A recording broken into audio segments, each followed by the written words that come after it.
There is a grain so small you can hold 10,000 seeds in the palm of your hand. It has survived drought, it has survived war, it has survived the slow erasure of colonial agriculture and the long amnesia of aid dependency. It has been feeding people on the African continent for more than 5,000 years, longer than wheat has been grown in Europe, longer than rice has dominated Asia. And almost nobody outside of West Africa has heard its name. That is not an accident. That is a pattern. And patterns, once you learn to see them, are impossible to unsee.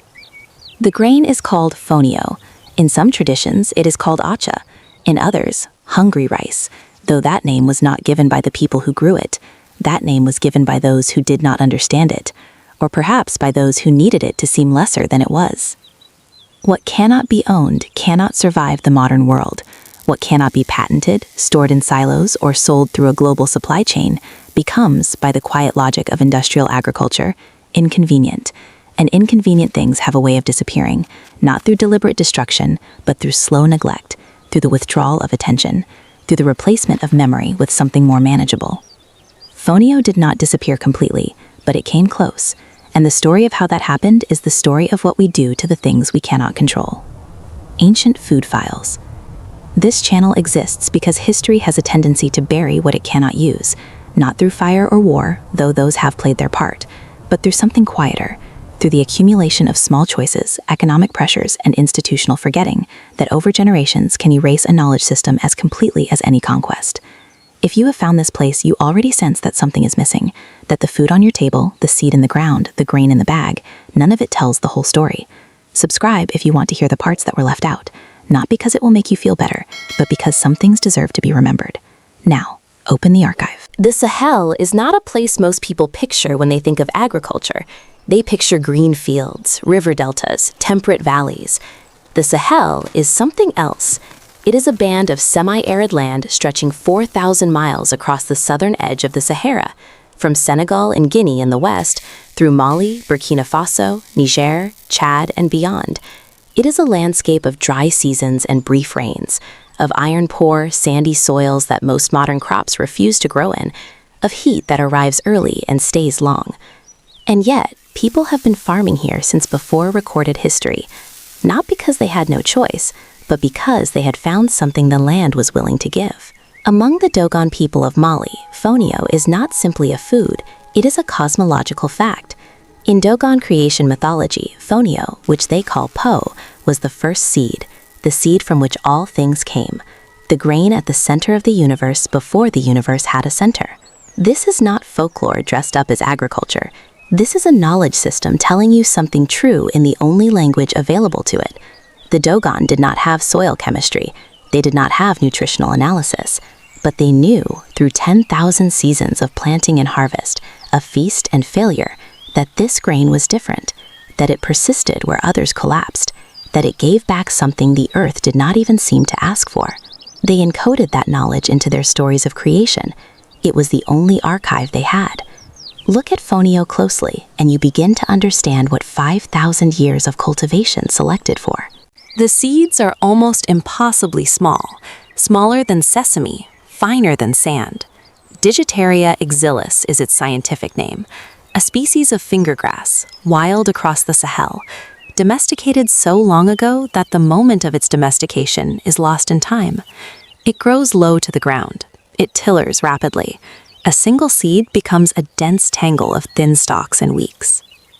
It matures in 6 to 8 weeks from planting, in a landscape defined by unpredictability, where rains arrive late, or stop suddenly, or do not come at all. A grain that can complete its cycle in 6 weeks is not merely useful, it is the difference between eating and not eating. It grows in poor soil, sandy, nutrient-depleted, acidic, lateritic. Fonio does not require the enriched ground that commodity agriculture depends on. It asks almost nothing of the earth. It does not require irrigation in the way that rice and wheat do. It does not require heavy labor to establish. And when it is ready, it is extraordinarily nutritious, rich in methionine and cysteine, amino acids largely absent from other major cereals, high in iron and zinc, naturally gluten-free, low on the glycemic index in a way that matters deeply for populations now facing diabetes at rates their grandparents never knew. The plant knew what it was doing. It had 5,000 years to figure it out. When Portuguese sailors first moved along the West African coast in the 15th century, they documented what they found in the interior: fields of a small grain, markets full of it, communities that had organized entire annual calendars around its planting and harvest.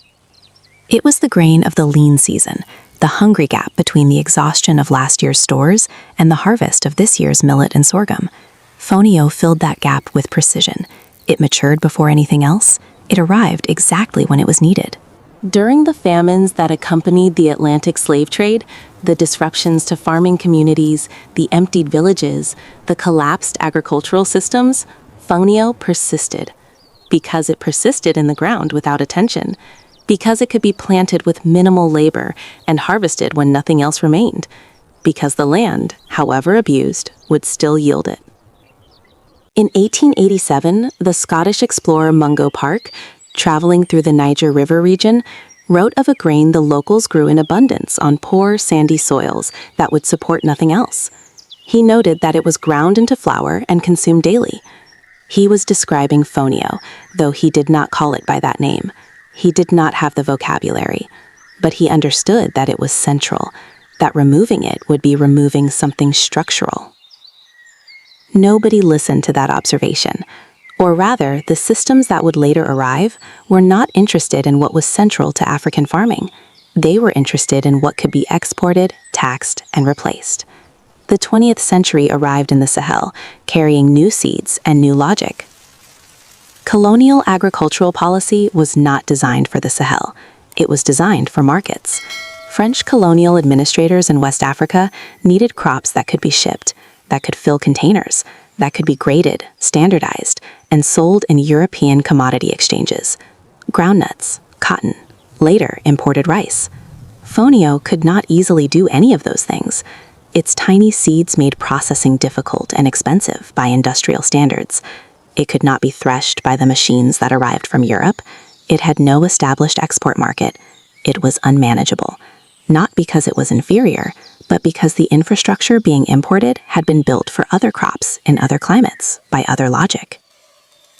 And so the infrastructure did not accommodate it. Extension services did not promote it. Development loans did not fund it.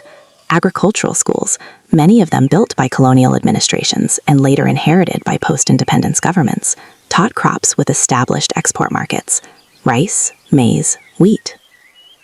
Fonio was not banned. It did not need to be. It was simply made irrelevant by everything around it. Science did not discover Fonio. Science finally agreed with the people who had never doubted it.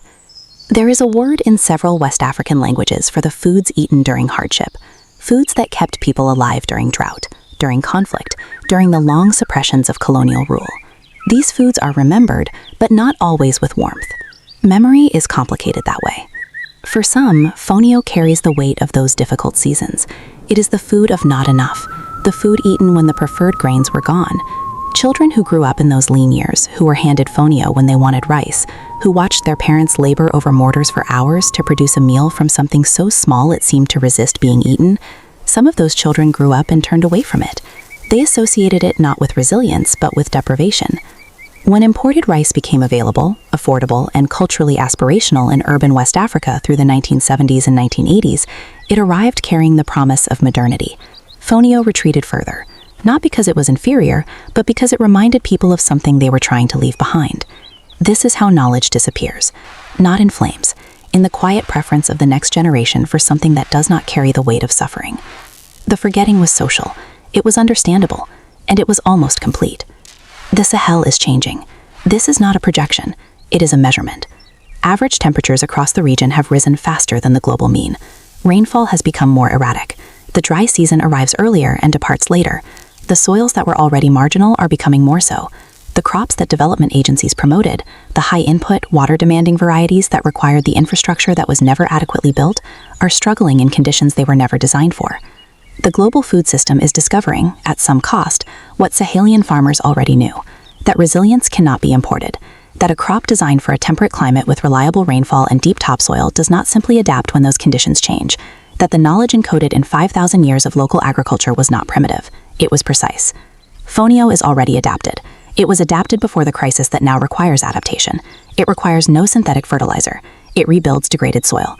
It matures before the dry season can take it. It feeds people during the exact gaps, ecological, seasonal, economic, that modern supply chains consistently fail to fill. It was already prepared for all of this, before anyone had the language to describe what was coming. There is a kind of knowledge that does not need permission to survive. It lives in soil, in the memory of the oldest farmers, in the festivals that still celebrate the first fonio harvest in villages in Guinea, Mali, and Burkina Faso, where the grain never entirely disappeared, because some people refused to stop growing it, refused to stop teaching it, refused to trade the knowledge of their grandmothers for the convenience of a more manageable crop. Fonio did not wait for science to validate it. It did not wait for development agencies to fund it. It did not wait for the global food system to notice that its own fragility had created a space the grain had been occupying all along. It simply continued, in the thin soils, in the early rains, in the hands of the women who still know how to process it, who still know its seasons, who never needed to be reminded of what their grandmothers understood perfectly well. The seed of the universe, the Dogon called it. They were not speaking metaphorically. They were telling you that some things are foundational, that they precede the systems built around them, and will outlast the systems built to replace them, that nature does not require our approval to persist, that the grain was here before the silos, and will be here after them. What was buried was not destroyed. It was patient. And patience, in the end, is a form of permanence that no market has ever successfully legislated away. If this story belongs somewhere, in a library, in a curriculum, in a conversation, then help preserve it. Subscribe to Ancient Food Files, where the archive is always open, and the buried things are given time to breathe. The knowledge was never lost. It was only waiting.